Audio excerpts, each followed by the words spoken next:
So this is Human Design Catalyst, Monday, July 15th, 2024, and we're going to look at more line keynotes from Richard Rudd, following what we did last week.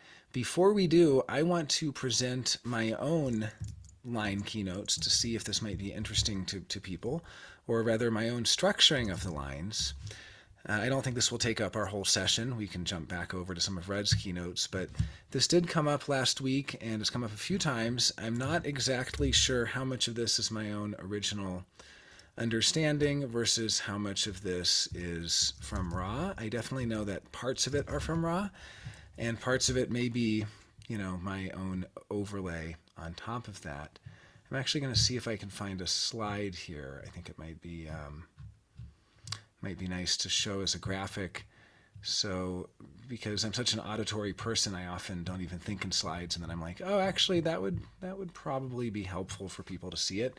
So I did give this in a class, which I know some of you were in. I think you were in it, Rachel, and so some of you have already seen this. I'm not finding the slides. Okay, well, no slides today. But essentially what my original understanding of the lines really emerged as it started with Ra's comment that lines 1 and 4 are fixed. So we know 1 and 4 are fixed. He also said that 3 and 6 are mutable or changeable. And we know that fixed and mutable are two of the what's the technical term in astrology? The cardinalities or something? Is that what they call it? Cardinality in astrology? Modality in astrology? It's basically, they're fixed, cardinal, and mutable. So there's a technical Those are term. all modalities. They're called Technically. modalities. It is Yeah. modalities. Okay, that's what I thought. Okay, great. And what I've found is that they fit very well if you look at 1 and 4 as fixed, 2 and 5 as cardinal, and 3 and 6 as mutable. So we'll go a little bit deeper and we'll describe the different kinds of them, but just really quick, I know that Rachel is a 6-2, so she is mutable and cardinal. And in fact, if we look at the personality line is sort of the purpose or the point, and then the development or support for that is the design line. So she's mutable being supported by cardinality. I'm a 5-1, so I'm cardinal being supported by fixed. I have a cardinal purpose in this life. My purpose is to do something cardinal, to start, even though I'm a generator. I am here to start things. And I have this cardinal purpose of getting things off the ground. How is that supported? By my fixed, solid foundation. Now is a 4-6, so she is fixed and mutable. Right? So she has this fixed purpose to be fixed in her externalization and not sway from what she externalizes, and yet to be supported by that ability to be mutable. Lisita's a 5-2, so that's double cardinal. Nancy is a 6-2, so mutable and cardinal. And then Marissa, are you 2-4? What was your type? Sorry, your profile. I apologize. I should know this by now. I should have everybody memorized, but I don't know. I'm always to see them again. I may actually have your body graph as well if you're not able to comment. Okay, so in any case, this raises the question of, I actually don't have your body graph, Marissa. In fact, we need it. Name messaged me saying we need your body graph for the HDHD shared body graphs folder. So I'll send a little reminder to fill out our RSVP form, and we'll get that from you. Okay, so this raises the question, though, if 1 and 4 are both fixed, what's the difference? How do we understand the difference in them? If 2 and 5 are cardinal, what's the difference there, right? And if 3 and 6 are mutable. So then I looked at the fundamental hexagram for the lines. And this is the fundamental hexagram that gives the lines their yin and yang quality. And it's called Wei Qi. It is before completion. Hexagram 64, Wei Qi, before completion. And this is what it looks like. And if you count up from the bottom, you'll see that the first line is yin, the second line is yang, and so on up to the top. So we see that lines 1, 3, 5 are yin, lines 2, 4, 6 are yan or yang, yin and yang. So this now gives us a very interesting doubling. We now have 1 is fixed yin, 2 is cardinal yang, and so on.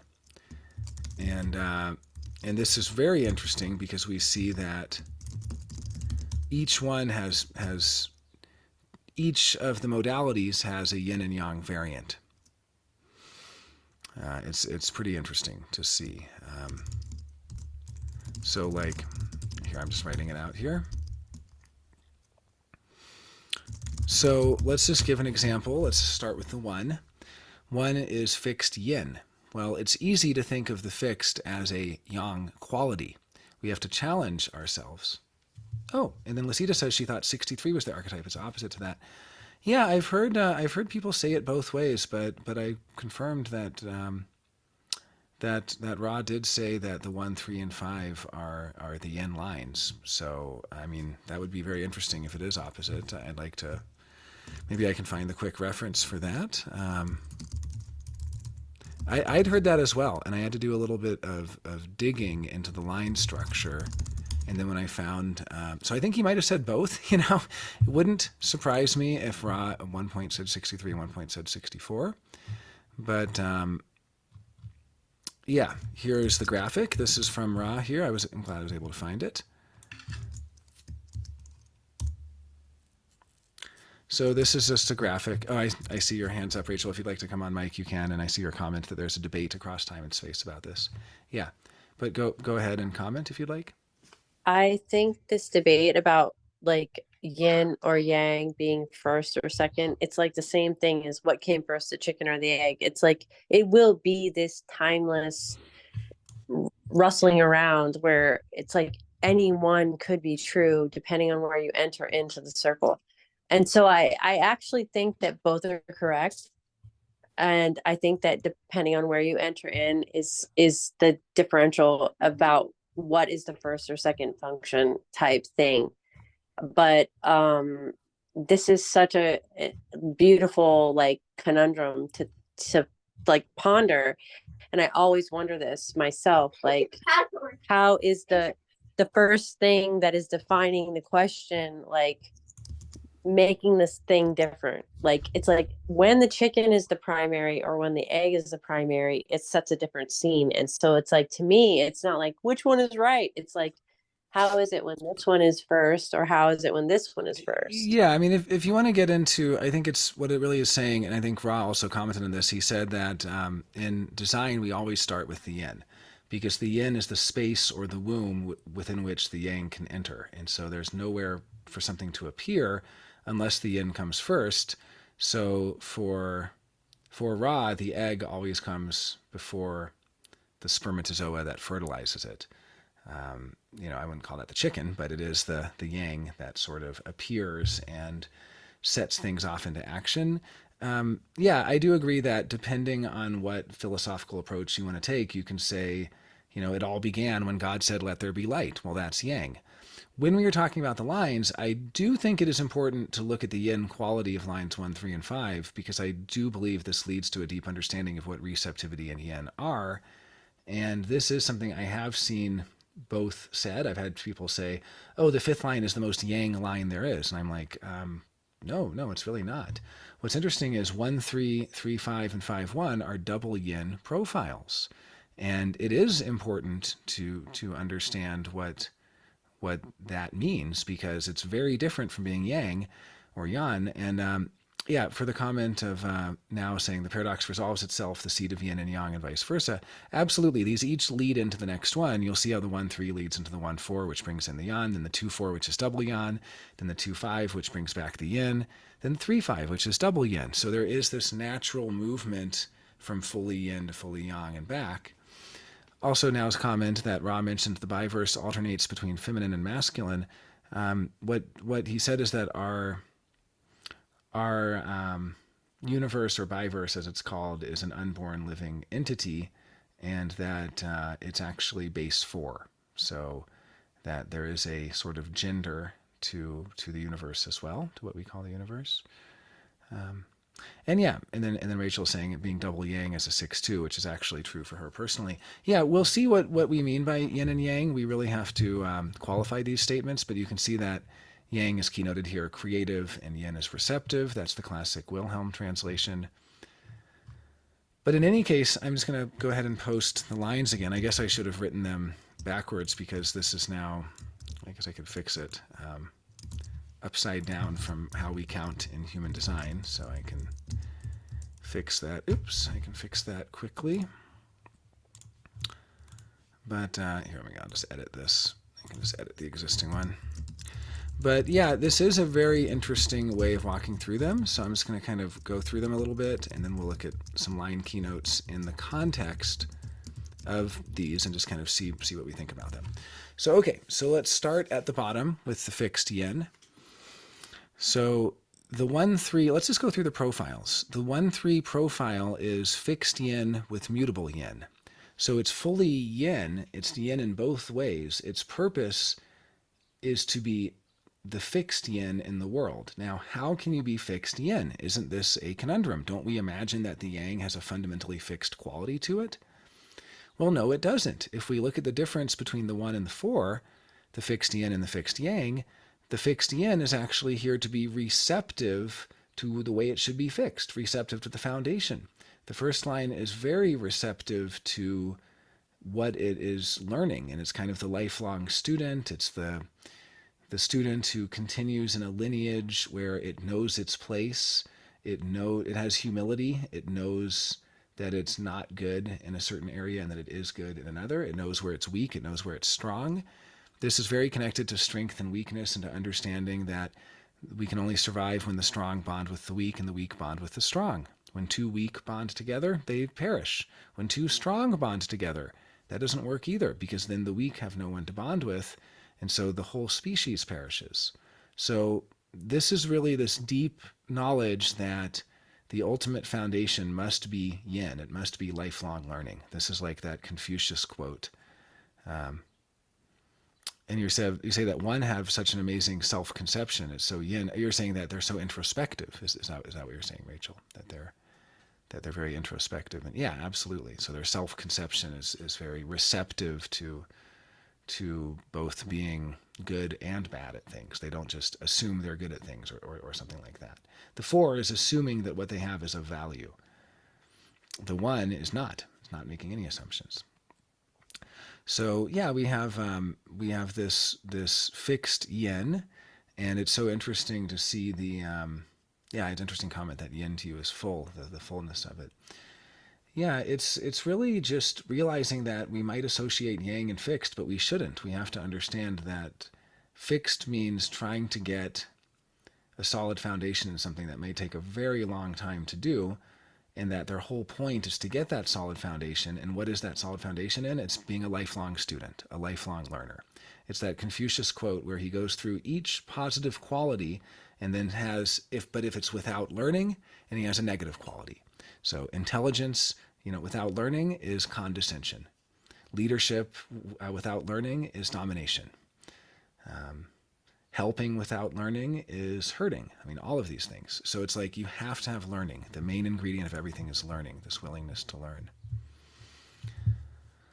So then we see that the 1-3 begins as this fully yin, and then it moves into the 1-4. Now, what's interesting is each profile moving into the next is seen as an improvement over the past. So if you want the key to understand the profiles, put them in the context of what came before them and ask yourself, how is this seen as an evolutionary improvement?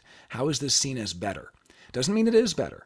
Remember, you get around to the 6-3 and then the 1-3 looks better. So each one looks better from the vantage point of the profile. The next one always looks better. And the one you are always seems better than what came before it. It seems like it's always getting better. So how does the 1-3, what is the 1-3 lacking where it seems like the 1-4 is better? Well, what it's lacking is the yang. It's lacking the ability to be firm in its fixedness and to really push that fixedness out into the world, to externalize. And ultimately, that 3 can almost be seen as a downside. Like, if only we could just get rid of the mutable. Can we just please get to the fixed already? It's like every 1-3 secretly wishes they could get rid of the 3, right? They could wish they could be a 1-4. It's like, can I finally stop having to deal with this change all the time? Can I finally stop tearing this down and starting over? Can I just get to fixed? Yeah, exactly, Rachel. Yeah. But then you have the 1-4, and it feels like the 2-4 is better. It's like, why do I have to learn everything? Can't I just use my natural talents? Why do I have to be so stuck in being fixed? We see that then we have a balance. The 1-4 is balanced in yin and yang, but it's completely one sided in its modality. It's completely fixed. So we can see that when we're balanced in one way, we're one sided in the other. When we're balanced between two modalities, we're always the same fundamental orientation, yin or yang. And when we're balanced in the orientations between yin and yang, we're always stuck in one of the 3 modalities. All transitional profiles are just doubling down on one of the modalities. So we're at the 2-4, and the 2-4 seems like such an improvement from the 1-4 because now we have cardinality. Now we can start things. And it's fully yang. It's kind of like, I don't need that yin anyway. I can just be fully yang. I can just go out there in the world and be unbending and unyielding and creative. I don't need to be receptive to anyone. It really explains a lot when you realize that the 2-4 and the 5-1, they both have the same combination of fixed and cardinal qualities. They both have the fixed supporting the cardinal. The design side is fixed. The personality side is cardinal. So what's the difference? One is double yin and the other is double yang. The 2-4s are here to impose, and the missionary you especially see. The missionary is the one who shows up and converts everyone to a religion. That's this missionary who's here to just be this force of nature who never backs down. That's the unyielding quality of yang. The 5-1 is meant to be receptive, to wait at the edge of history, to take the baton from history when it's needed, and to be receptive to what happens. When something comes along and the crisis occurs, the 5-1 leaps into action. Even though it is cardinal, but it's a yin cardinality. It's a cardinality that is meant to respond like a generator, even while it is calling out in an interesting fixed way. And then the 2-4, even though it's meant to hear the call, is yang, and so once it hears that call, first of all, it's very hard for them to hear it. It's hard for it to even get through. It's so yang, it is such a wall. But when it does get through, it just becomes a steamroller steamrolling the world. The 5-1 can't afford to be a steamroller. The 5-1 has to be receptive. So you have this 2-4, this cardinality with the fixed, cardinal yang with fixed yang. And then the 2-5 is leaving behind the fixed. It's like, can't we fly? Can't we just let go of the need to spend 20 years on this thing? I always say that the 1s and the 4s need to spend, 7-year cycles on things. So 7, 14, 21. It really takes about the third 7-year cycle for a 1 or a 4 to actually get their foundation, whether that's the social foundation of the 4 or the expertise and authority of the 1. Rachel has a comment that it's so weird that yin-yang things are so opposite in inner and outer relativism. Could you comment on that, Rachel? Yeah, so like thinking about this, like when I think of all the people that I know that have even number profiles, like me as a 6-2 or all the 2-4s or 4-2s or whatever that I know, and then when I think about all the 1-3s, the 5-1s, the totally odd profiles, like those odd people are way more interactive with others. They're not yin in outer experience. Like they're reaching out all the time. But Whereas how is the interactive not yin? I guess it is in a way. I guess it is. But like what I feel is like the differential between yin and yang. It's like, are you defined by yourself? Or are you defined by others? Like, so for me as a yang person, I'm defined by others. Is that like, I wouldn't say a self-other is the yin-yang. I would say it's more, where are you yielding and unyielding? And when we get to the 6-2, you might enjoy describing how I describe the yang mutable versus the 3 mutable, because that's what we really have to compare you to, is to a 3-5. To really understand what the 6-2 is about, we have to look at the 3-5. So Yeah, I mean, And I it's definitely some deep thoughts here, and I think there are a lot of paradoxes, but I wouldn't say one is more interactive. I would just say more like yielding and unyielding, or who's the brick wall versus who's receptive. It's a so the little bit receptivity different. is the yin, correct? Yeah, yeah, and so six too is a brick wall in two different ways. I mean, the six is a brick wall of like that's what we call integrity. Having integrity is a brick wall; it won't budge. It's so weird though, because in a way, like the even numbers to me are opposite of what we would consider masculine. And like I know I agree with this like form forming of it, but I also think it's really interesting and paradoxical and ironic to think of how like the yin people are actually the most welcoming of the other, and the yang people are the most pushing back on the other. And I think that is because of their nature being expressed, but I also think it's like sort of weirdly invitational because of the opposite attract thing of yin and yang. Yeah, and we'll have to see how these operate, and we can look at. I mean, I'll kind of finish going through the profiles, and then we'll jump over to comparing the harmonics because that's really interesting when you get to the harmonics. So let's just continue on with our story. We have the 2-4. How does the 2-5 seem like an improvement? Well, it's leaving behind the fixed. It's the double cardinal. It seems like an improvement because it's like I'm no longer grounded. That 4 requires that a 2-4 or a 1-4 or a 4-6 or 4-1, it requires they spend 20 years doing something. Like if the I always tell fourth lines they have two friend networks, the one before human design and the one after. The one before human design is their birth network, or I should say before, awakening, not necessarily from human design, but any kind of awakening. Then, if they leave that friend network and they go to a new one, well, it takes 20 years to become the most influential person in that new network. Yeah, and it absolutely is now. Like if you moved to Santa Fe tomorrow, 20 years from now, you'd be one of the most influential people in Santa Fe. But it's starting over from scratch, and it takes 20 years to really have all the dirt on everyone. And if you stayed in the same place for the last 20 years, you probably have all the dirt on everyone there, and you probably have a lot of power and influence there. So I just kind of say that the first line, it takes 20 years of devotion, really seven, but at least seven, 3 7-year cycles to really get to that point. I mean, it could be less, it could be 14. I mean, there are levels, right? Every 7 years, you kind of graduate a level. But I've seen it. I've seen people who are 4-6s living in Santa Fe and who've been here 12 years, 15 years. They still don't have that influence as someone who's been here 21 years, 28 years, 35 years. You get so much influence as a fourth line from staying in the same place that long. As a first line, you get so much influence the more 7-year cycles you've been through with some material. I gained so much expertise and influence after 7 years in human design. That's when I was finally able to start teaching it. I'd already given thousands of readings before then, but I didn't feel confident to teach it until after my 7-year cycle, and it was automatic. And yeah, if you stay in Boston, you can just make a human design hub out there. I mean, the world needs them. I see the comment there. Comment from Rachel. It's interesting because she loves the transitional profiles because they have the monopoly on the modality function. Yeah, it's true. They are like let's think of our 2-5. What is it to be cardinal without any fixed or mutable? They don't need to adapt. They don't need to change. They don't need to develop. Not in that sense. They can just show up in a town and start something, and it just goes. The 2-5. I love what Ross says about it. He says they because they're right angle and they're thinking more self oriented, that they end up trying to like take power but for selfish reasons, but then they end up, because of their fifth line being so good at helping others, that they end up getting stuck doing it and become really good leaders and like really good at helping people.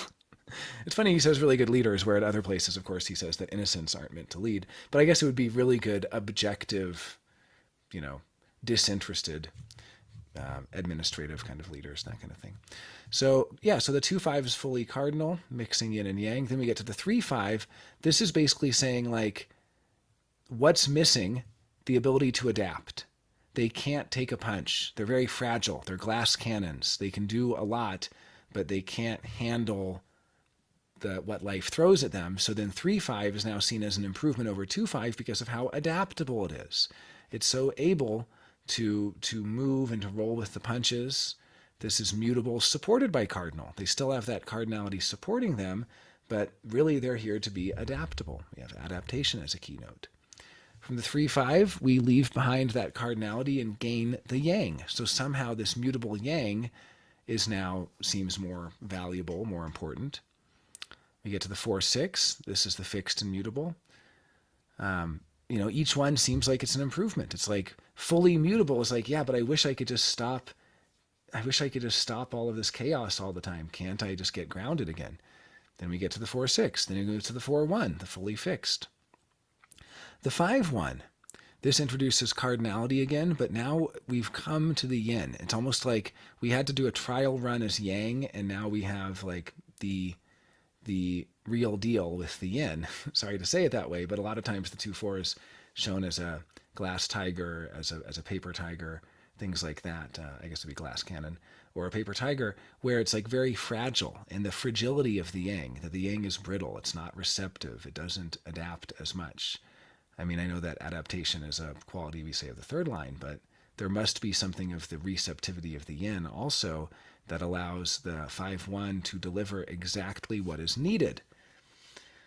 Then we get to the 5-2. This is Lasita. This is the second time we've seen double cardinal, but instead of the whole point of it being the yang, which is the 2-5, now the whole point of it is the yin. So now it's being supported by the yang, but it's the yang in service of the yin. Then we get to the 6-2. The 6-2 is a very interesting one. We've first seen the double mutable with the 3-5. Now we're seeing it at the level of the 6-2, but it's the double mutable yang. And then the 6-3 gets us ready once again. Or sorry, not double mutable. Double yang. I said that wrong. The mutable cardinal. So the double yang, we first saw that with the 3-5, which was the double yin mutable cardinal. And it's interesting that they always stay in the same orientation, that the mutable is the personality side, the cardinal, see what I'm saying? Like there is no profile that's cardinal supported by mutable. The cardinal is either supported by cardinal or it's supported by fixed.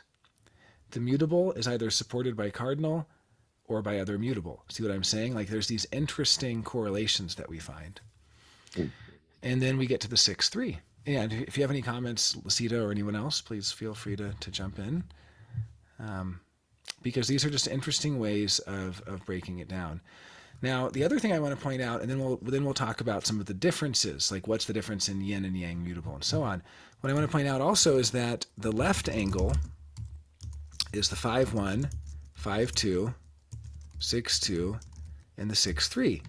So what do we notice about the left angle? It has a lot of cardinality. It has 4 parts cardinality. It has a lot of mutability. It's not very fixed. It's missing the fixed, right? It has left angle is, let's just do it. It's 4 parts cardinal. It is 1 part fixed and 3 parts mutable. So like this is the ingredients of the left angle. Now let's look at the right angle. Oh yeah, if you have a comment on that, Rachel, then I'll start typing up the right angle. Yeah, so that makes a lot of sense for the left angle. So for me as an astrologer, mutability, cardinality, and fixed are the modalities, and then the elements, fire, earth, air, water. That is the basis of all astrological shit. So this, what we're discussing right now, is primary for temperament. It's primary for astrology. It's primary for so many things. This is the basic 12 of every intuitive system that I've ever studied in my life. So I'm super excited that we're studying this in correlation to human design, because like it actually shocked me when I realized that as a 6-2 my profile was yang yang, because I have in astrology I'm a Cancer with double Virgo, so I'm feminine, feminine, feminine, feminine. So it's weird to think about like how that, but feminine can be yang as well. So it's like they aren't exactly the same. Yeah, Like we have all to, well, yeah, and we have to understand too that this is saying you have a very yang role to play, that anyone who's a role model or who has integrity has to be able to be a brick wall that is unperturbed and unbothered.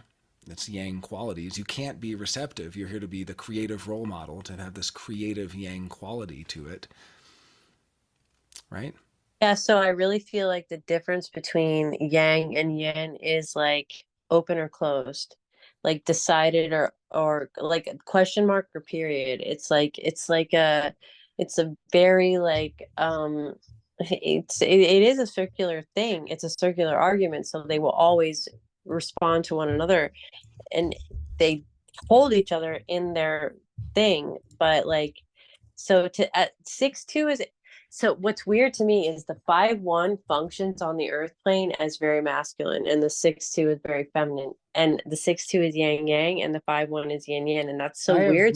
I have never seen 5-1s as masculine. I mean I disagree. Like The we can say it Savior, functions of the earth plane that way, but I've seen the exact opposite.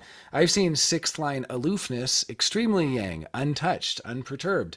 I've seen the second line be totally like unbothered by other people, ignoring of the needs of others, not insecure in the slightest in the way the first line is, not questioning whether they're right or wrong in the slightest, just completely natural in their phallic jouissance, which is a term from psychoanalysis, which means the enjoyment of their wielding of power and their wielding of the phallus. So I've seen 6-2s so be the most masculine of that's so all, interesting to the me highest because masculine. all the 5-1s I know are such hard ass like BDE powerhouses.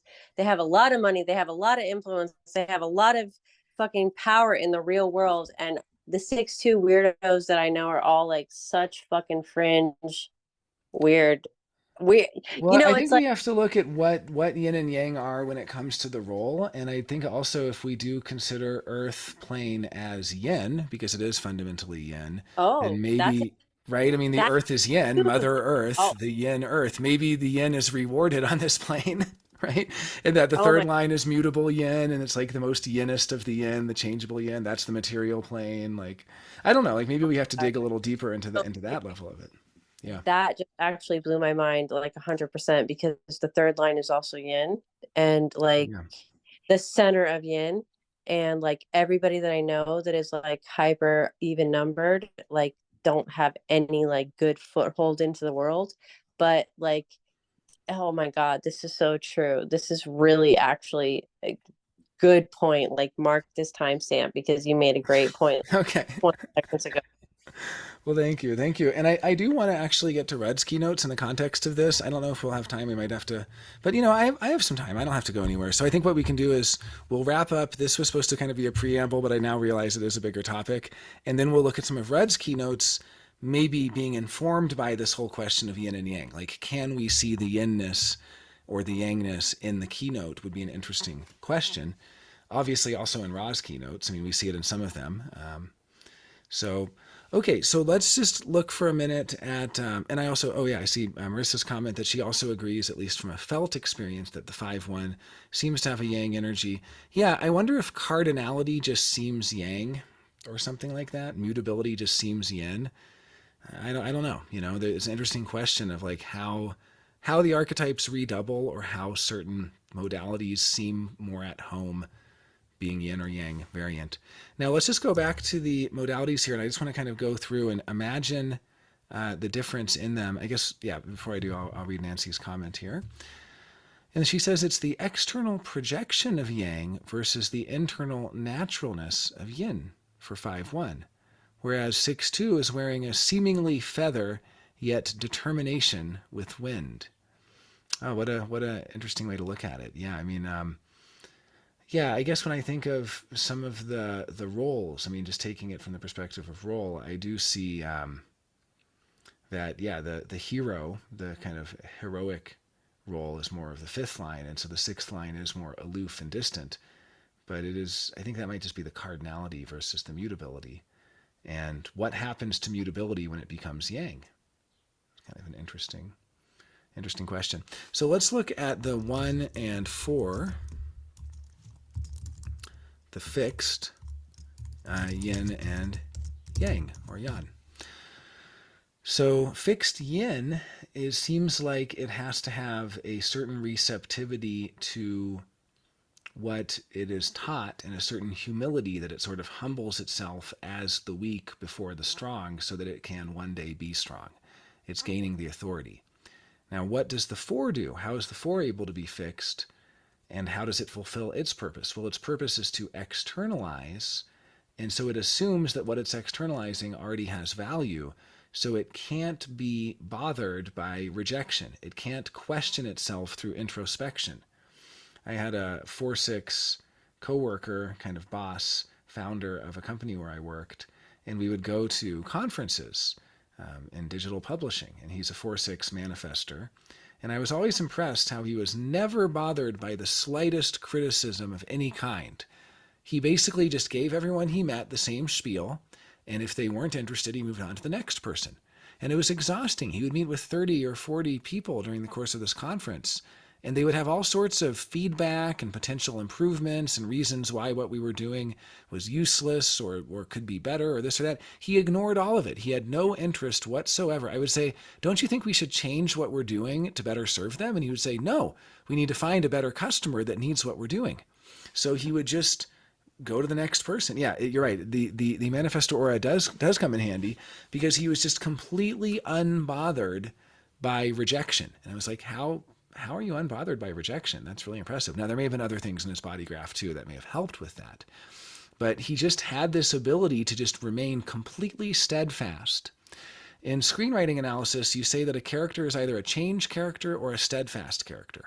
And the vast majority of characters we like to watch or read or any of these things in our stories are change characters. You could say they're yin characters. They're characters who have a character arc. They start one way and they end up another. They've learned, they've changed, they've adapted, they were receptive to what happened to them. And part of what we're hoping for as the audience is that they'll finally change. You know, the person's been a drunk and by the end of it, they're reaching for the bottle and something in them goes no, and they throw the bottle away and you're like, yeah, they finally changed, they finally learned, they finally made it. That's a yin character. They were receptive to what life had to teach them and they learned. And what we enjoy watching with those characters is the sort of human foible of making mistakes and learning from our mistakes and things like that. Well, who's a steadfast character? James Bond. They're often actually male characters, much more commonly male characters. Batman, Indiana Jones, Superman, any steadfast character can't change. What they have is a different challenge. They don't have a story arc about growing and changing and learning. They have a story arc of being tested how steadfast they'll be. James Bond is being tortured, but he won't give up the secret. Batman has his back broken and he's thrown in a pit, but he spends every day for a year trying to climb out of that pit till he's strong enough to keep going. That is the steadfast character. They don't learn from their mistakes. They don't change. They're not here to be receptive. It's the creative, not the receptive. It's the yang, right? It's the hard character. Yeah, Rachel loves action movies, hard characters, steadfast. Yeah, exactly. These are terms that come from Dramatica, which is a screenwriting analysis system. Maybe we'll look into it in open radio one day. But in any case, this yin versus yang, you can see it as changing versus steadfast. And those are kind of nice keynotes for it. The changing fixed or the steadfast fixed. Being a first line myself, I'm changing fixed in that I'm trying to build my authority, but if I'm shown that I'm wrong, I have to adjust it and I have to change because that's how I maintain authority, by changing and learning and having humility and admitting that I was wrong and things like that. The steadfast is the fourth line. It has to not give up. Its role is to not give up. Its role is to move in a straight line and to not be deterred. Now comments, watching for them to change or watching for them to stay the same. Exactly. The steadfast, you're like, please stay the same. Please, even though your back was broken, Batman, even though you were thrown in that pit. What is this, Batman 3? He's thrown in a pit, you know. It's like, you can do it. Like, get up off the ground. Keep going. Stay the same. Don't change, Batman. You know. Whereas the other story, we're like hoping the person doesn't reach for the drink or something like that, right? Yeah, best pit climber ever. Exactly. Yeah. So this is one way to look at it, is like the two ways of being fixed, the two roles of being fixed in this world, the fixed that changes or the fixed that's steadfast. Then we look at the cardinal. This is the 2 or the 5. That the 2 is the first attempt at being cardinal. It's the steadfast cardinal. This is the 2 once it's been called. Once it's been called into action, it just says, you should be Christian. You know, it's been called, so now it calls. It's the one that's, trying to make everybody be the missionary, right? It's trying to make everybody adopt the religion or something like that. It's like if we think that the fourth line does that, look at a 2-4. I mean, it's kind of a combination of the 2 and the 4 because that's their externalizing. But the 2 itself, being cardinal, is starting a new missionary school in some other country or something like that, right? Yeah, it's starting the thing out. It's just like making the new thing. And it's so yang in that it really is not receptive to what the crisis that's happening. It's ignoring the crisis. There's a crisis going on. It has no idea the crisis is going on. It's not being receptive, providing practical provisions in times of crisis. It's just going, this is what the world needs. And you're like, why? And it's like, because it does. Like the yang is just like steadfast, once it's called, once it's called. Now, there's a very big difference between a 5-2 or a 6-2 and a 2-4 or a 2-5.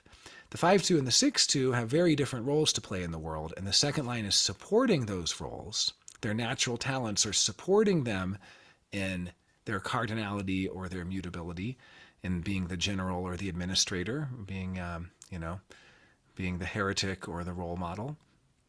Whereas in the case of the 2-4 and the 2-5, the whole point is to be that hermit that is then called out of their hermitage to be cardinal in the world. So it's the first attempt to project out into the world, the first attempt at, the first attempt to reach the other, even if they don't really see the other clearly. It's like the yang blindly shouting out to the other, to whatever other will hear them. So then this is the most interesting one, and maybe this will wrap up here, and then I'll open it up to discussion, and then we can move over to a couple of Rudd's keynotes to round it out, and look at them through this lens. The 3 and the 6, and I thought a lot about this one. They're both mutable, but what is it that's changing? And I was thinking about how contradictory yang being steadfast and mutable meaning changing are. Like, what is the steadfast changer? And I came up with something, and I'd actually love to hear from the 6 lines here if they agree or disagree. But from my perspective, the 3rd line goes, okay, this didn't work. I'm going to change myself. Like, the 3rd line's almost like humble like the 1st line. It's like, okay, that was a mistake. That didn't work. I will now change me. The 6th line is kind of perfect. They can't change themselves. They're yang. They just are who they are. There's nothing to change. What do? They talk to one person and they go, okay, this worked. I reached them this way. They talk to another. They use a different tool in their tool set. They're changing what tool they use. They're changing the touch with the other person. This person, I do a light touch. This person, a heavy touch. This person is too relaxed. I'm going to stress them out. This person's too stressed out. I'm going to relax them. This person's too anxious. I'm going to soothe them. That person's too calm, I'm going to make them a little more anxious. So the 6th line, changing, mutable, is calibrating to what tool is needed. But the 6th line themselves are sort of beyond making mistakes, beyond needing to change who they are. Yeah, which mask do you wear, Nancy? This is perfect. You say, speaking perfectly to your cross of masks, 13.6.7.6. Which mask do you put on with this person? That is the change.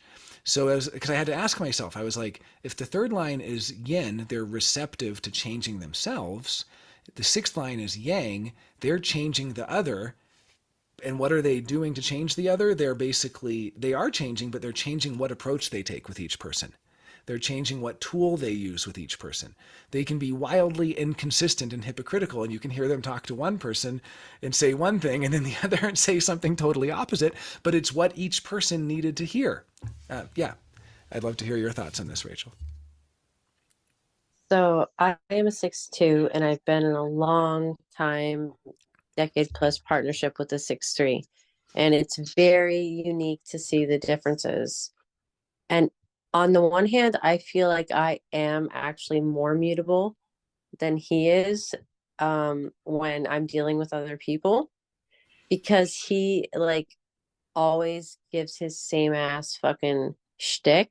And maybe it's because of other things that I'm not like taking to, like, this is not the right Well, but lens he to could look at. be weirdly fixed in a certain way in that he's stuck in the same modality. He can't use a different modality. Yeah, it is. It is in a way, because as my double yang, I have a security in my own self that is like different because he's always trying to like debate and prove with others in a way that I'm not. Because like as a real yang, like a true yang, a total yang in profile, I'm like what I am, and like I'm actually not even considering other people actually as like if you think of all the totally even profiles, we actually aren't even really considering the other people. That's true of all the two I fours that I I know. love that. No, that is so good. It's like unbothered. I've been calling it unperturbed or unbothered. It's Not like even unbothered, it's yeah. unaware. It's actually truly unaware. We actually fucking don't even, you guys are really fucking constantly like totally like weirdly like changing because of us, and we're actually never changing because of you. And I love that. I love that. I honestly, we care a lot more about you than you care about us in a weird way, in a Hmm. flip. We're actually more mentally aware of you, but you're more physically fucked up by us. Hmm. Like, This yeah, is so it's this. interesting. There's a lot of complexities here we're going to have to untangle. I don't Yeah. want to like bring this in here because but it is parlaying for me. But like, so it's like the Yang people, we know we have an effect, but we're uh, we can't fucking change it. We like it's almost unconscious. It's like we don't have control over it. It's like yes, we're assholes, but we can't fuck around with how we're assholes. And you guys are like, oh my god, you guys are such assholes. And we're like, yeah, I know, but I can't fucking change this to asshole facts of myself. And it's like, what did this what's Nancy saying? Because I always love Nancy. 6 9 perfectly unfucked by the fucked up, then impacting the world to engage with fuck up. Yes, Nancy, do you have anything you want to say? Because I love to hear anything you ever say ever. I'm the same. I want to just like go through and edit like every time Nancy's ever talked and put it into a compilation. Oh my god, that would be millions of dollars, and you have to pay Nancy for it.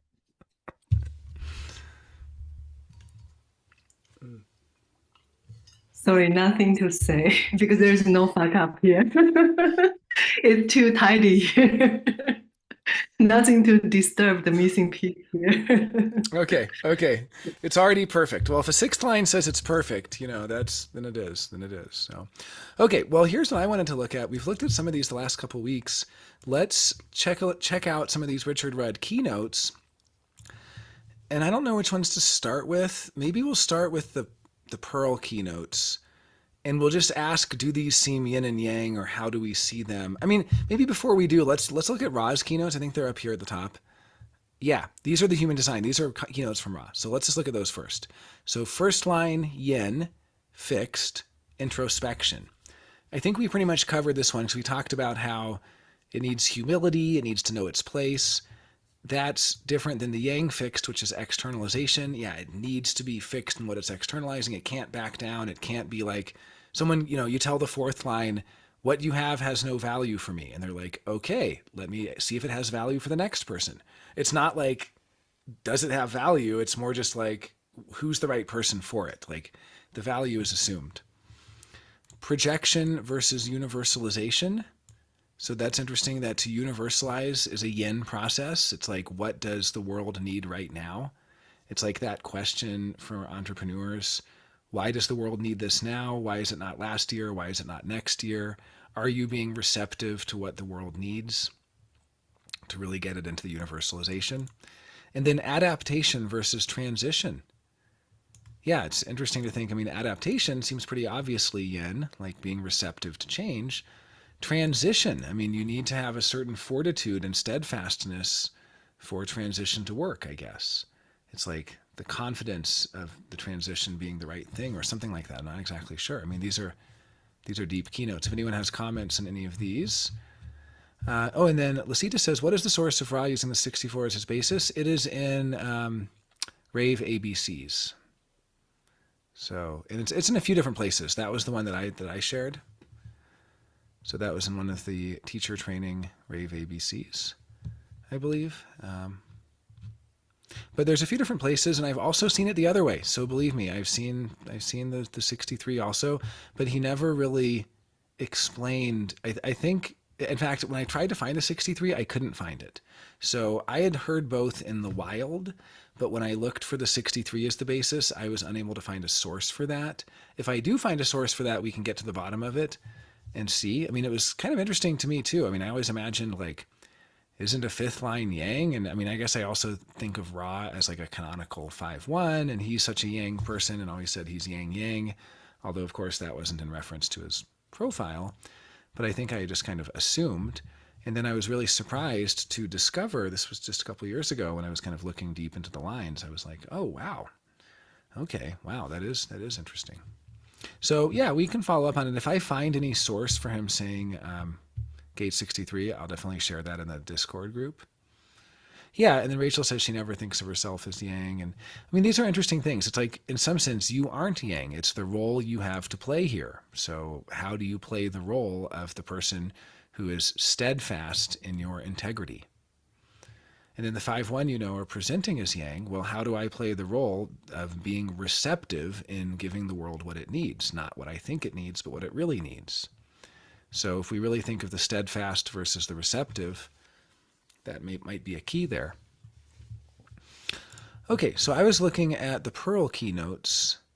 So the yin roles. Production is yin, being receptive. Strategy is yin, changing your strategy to adapt, the yin mutable. And then management is yin. You have to be receptive to the people you're managing. You can't just tell them what to do and take a yang role with them. But marketing is yang, getting the word out there. Sales is yang, just keep calling, go to the next person. They don't like it, go to the next. And philanthropy is yang. And it's kind of true if you think about it, that a philanthropist, they give money and they provide resources and so on, but they're not exactly being receptive. They're saying, this is what I think has value in the world. I'm paying for this initiative. So I'm shaping the world. I'm not being shaped by it. Management, you have to be shaped by it a little bit. Philanthropy, you can just put the money behind it and put the initiative in there. And then a comment from Rachel that she feels the mundane is yin and the mystical is yang. Yeah, that makes sense. I mean, it's earth and heaven in the I Ching. Yes, Rachel, please comment.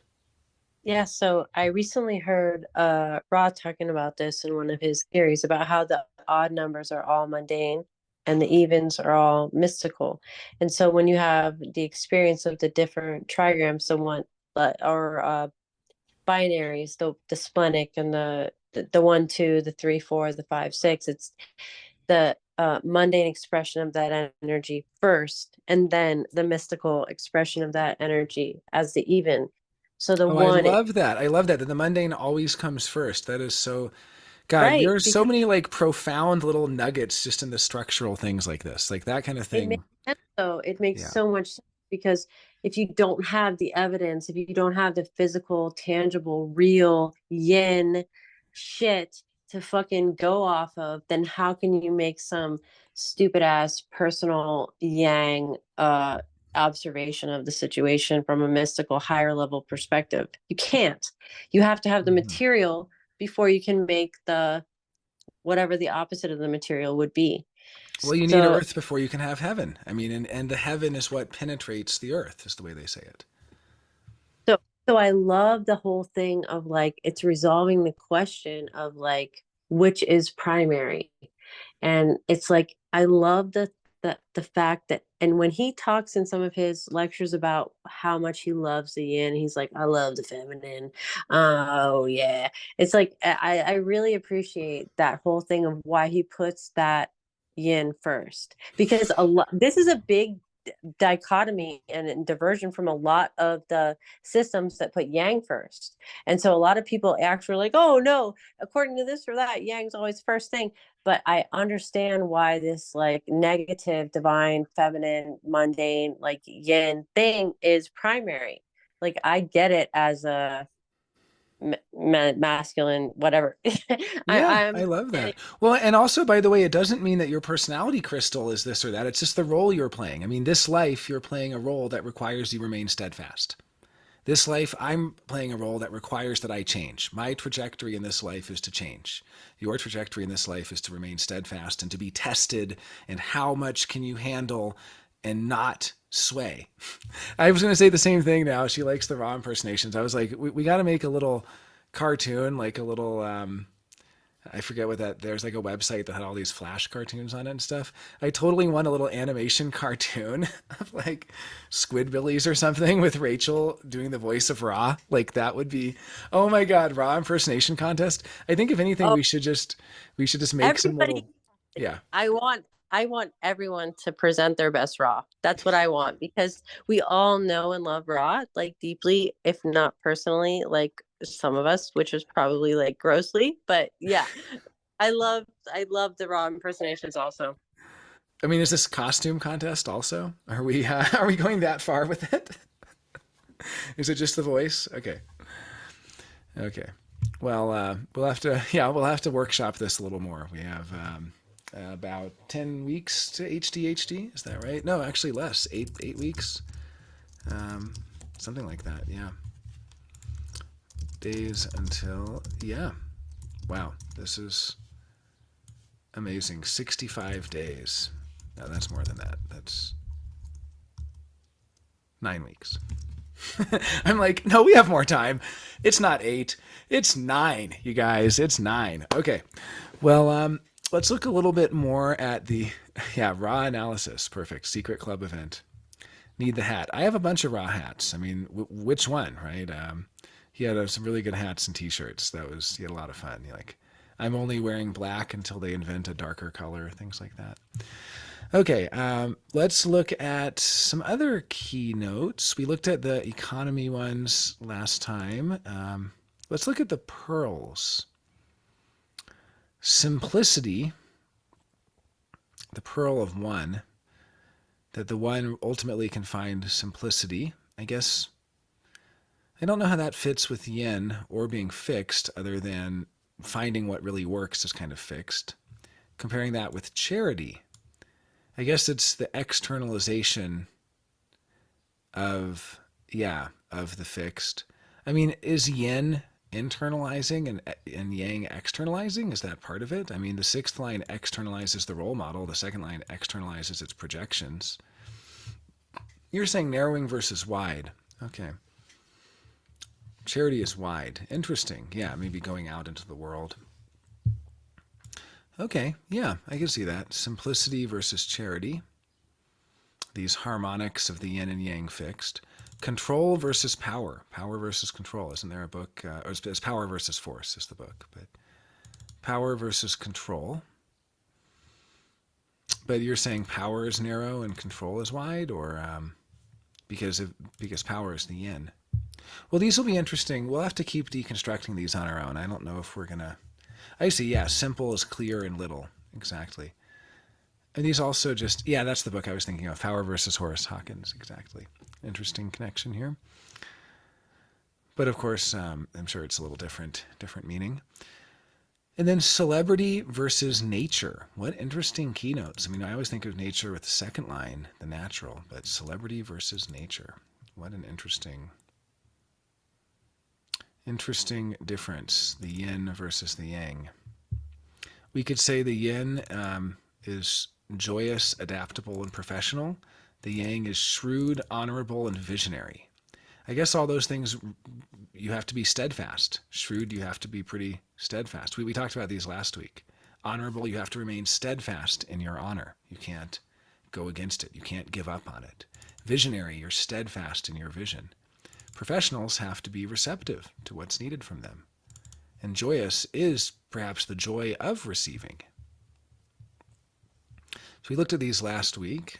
Let's see if there's any other interesting ones in here.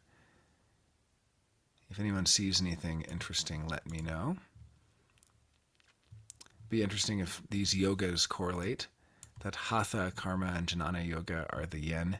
Kundalini, Bhakti, and Raja are the yang. I don't know how far we can take these, and I'm not familiar enough, sadly, with the organs. Yeah, 6 organs and their sounds. I mean, Rudd really went pretty far with this. So groaning, laughing, and crying are the yin. Shouting, singing, and silence are yang. I like that. I like that. And it is true that silent treatment is kind of a yang thing. It's like putting up a brick wall, putting up the wall of silence. That's funny. Groaning, laughing, and crying, the three yin sounds. Touch, smell, and sight being yin. Taste, sound, and the sixth sense being yang. There's that mystical again. Is taste a little more mystical than touch? Is sound is definitely more mystical than smell. I mean, smell is very mundane. And yeah, that the sixth sense is more mystical than what you can actually see. Which is more receptive? Touch, smell, and sight? I don't know. It's kind of hard to say. I mean, you would think intuition is receptive. Yeah, I guess the yin is though. I guess yeah, because intuition comes to you. It's not receptive itself. It's imposing itself on you. I guess that's an interesting question too of like, how do we look at it? Is it that taste is imposing? Smell can be imposing. I mean, these are a little bit complex for me. I'm not 100% on these. But it would definitely be interesting to look at the organs in relation to the lines, and this would be something that I know that Orion Ohev would be interested in. He mentioned that you attended his Qigong last time now. That's awesome you did. I keep forgetting because it's every other Friday, so it's hard for me to remember which Friday it is, but I just need to like set reminders on the Thursday before so I make sure I'm there. And for those who haven't attended, I can highly recommend his Qigong classes here on Signpost. They're really cool. He walks you through a lot of different movements, and he also talks about relation of certain things in human design to the organs in Chinese medicine. Well, any other keynotes jump out to people? Anything we'd like to look at? We could do the mystical keynote, and I think we've done these before. This was just a couple weeks ago we did these. But yeah, the yin being the mystics, the fools, and the avatars. The yang being the seers, the prophets, and the magicians, the magi, I guess. Yes, Rachel.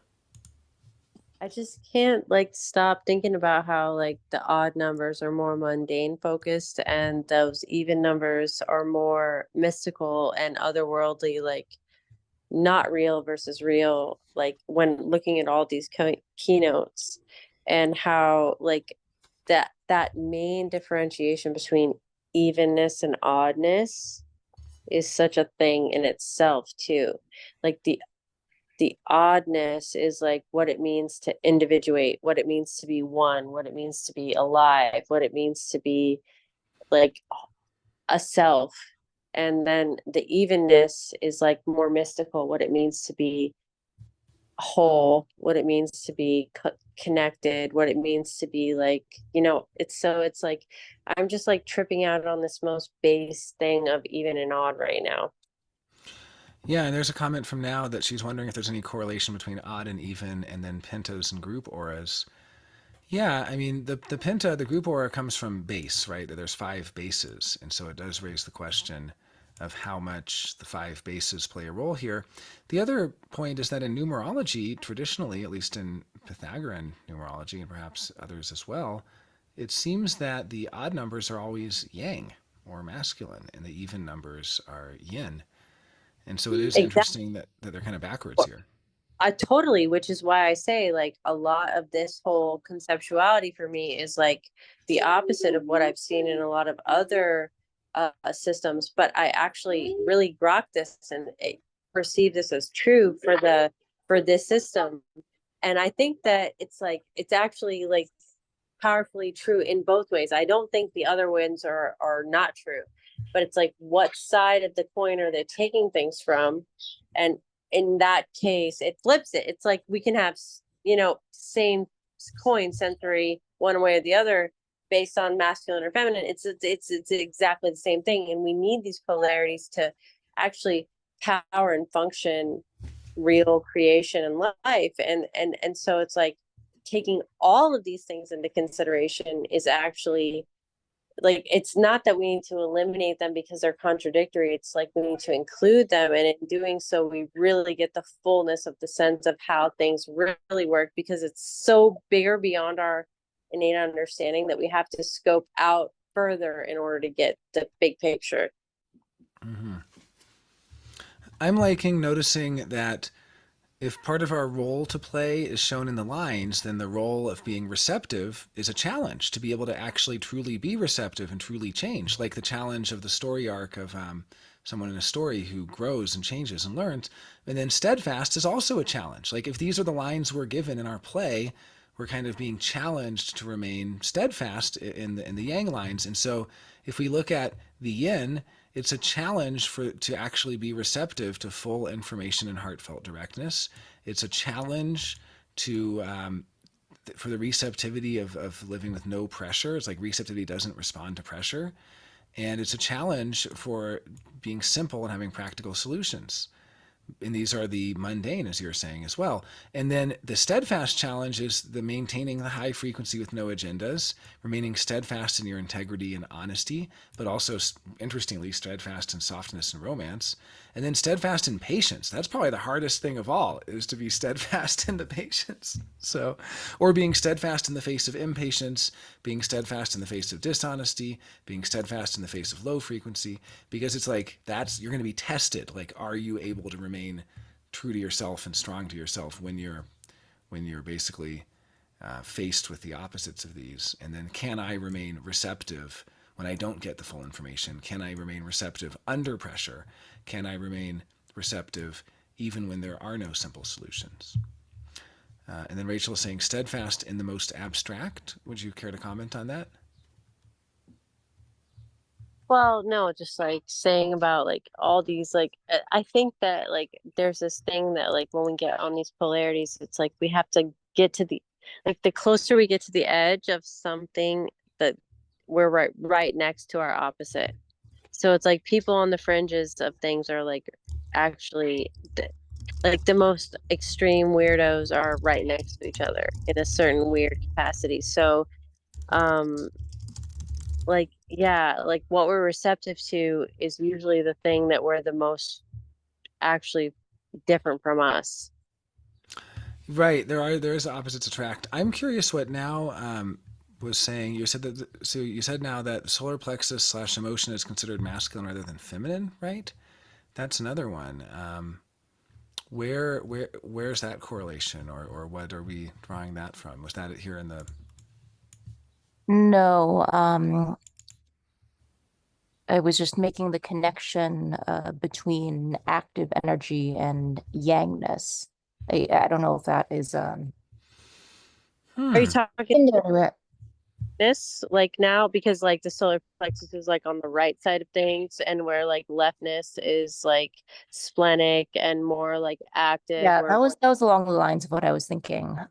We were just on the topic of how we're flipping what we would maybe in more mainstream contexts consider like feminine versus what we're calling feminine right now. Hmm.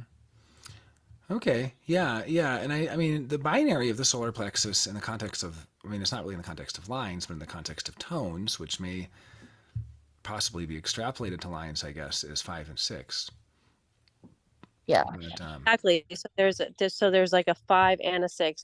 There's a yin and a yang solar plexus binary. So there's like the receptive, which is like would be the guilt, or like that would be the tone, or the innocence, and it's like totally different, but on the same side of like that. Yeah, it's a very interesting, like I love thinking about like I mean, I didn't like, I'm not great in higher math, but lower math I love. So I love thinking about like how we think about like, yeah, like the solar plexus binaries, the algebra binary, the trinaries. there's a lot of amazing structural things that can be discovered. Let's just do a few more of these keynotes, then we can wrap up for the day. But yeah, looking at the yin, the yin process is investigation, trial and error, and organization. I love also that the 1-3 is on a ring with 3-5 and with the 5-1 that leads back. It's like, how cool is that? I remember when I first realized that like 1-3-5-1 is just like a little loop. So the loop of investigating, trial and error, and organization, and they're all connected to each other. Question from now. I realized that all words mean the same thing. Does anyone know who said this? No. Is that do you know? Is that something that you're like testing us, or is that? No, it's I'm just kind of I'm free associating here. Now that we're talking about yin and yang and paradox resolving each other. It's I don't remember who said it, but it was in the context of the person having been given, I believe, LSD and asked to word associate. Oh, that's really fun. Yeah, I Wow, feel that's he pretty was cool. like one of the big psychedelic figures. I just can't Like remember. Ram Dass, Albert Hoffman, or Yeah, one of those. Yeah. yeah. I mean, there's I guess Albert Hoffman said he was the inventor. There's another. Ram Dass had another name before he took on that name. Yeah. Okay. So yeah, looking at these though, I do like investigation, trial and error, organization. These are the yin processes that require receptivity. We have to be receptive to investigate. We have to be receptive to making mistakes and seeing what comes out of them with trial and error. We have to be receptive for organization. Oh, I love entertaining the tangents. I'm always interested in seeing where things go. And then what requires us to be steadfast and unyielding, being, conviction, and objectivity. To remain steadfast in objectivity, to remain steadfast in convictions, staying strong with your convictions. Like we wouldn't say you have to be receptive with your convictions. This is where you have to remain unbending and strong in that. We wouldn't say you have to be receptive in your objectivity. You have to be the opposite. You have to remain steadfast. You have to not be seduced and not be. It's like the sixth line is the one that can't be seduced by the fifth line. They're the one that's gone beyond the seduction, and they can remain steadfast in their objectivity and even steadfast in the being. So yeah, interesting to see which are the yin and yang processes, different ways of looking at the different versions of them. That discovery and adaptation are the mutable yin, overseeing and being visionary are the mutable yang. Very interesting. Yeah. Interesting question. You mean 6-2, not 7-2, but yeah. Well, and it would be an interesting question because we can definitely find 6-2s who don't have that configuration, but the way I look at it is maybe certain personalities incarnate in certain forms because they like them, so to speak. So yeah, I think we've looked through quite a few of these. Oh, there was one other that I was looking at. Where was it? It was... Oh yeah, this one, the emotional shadow. Maybe this will be the last one. But what I was looking at what the masculine shadow is. The masculine shadow is denial, rejection, and isolation. Or the yang shadow, the shadow of the yang. Like, what is the negative side of the yang? The negative side of being steadfast. It can result in a steadfast denial, steadfast rejection, steadfast isolation. Or maybe that these are the things that test your steadfastness, that if you're a 2-4, you're going to be tested. Can you remain true to yourself? Can you remain steadfast in your yang mission in life, even when you're meeting denial and rejection? For a 1-3, can they remain receptive to life even under the shadow of repression and shame? Can the fifth line remain receptive even with the guilt? And the sixth line even in isolation?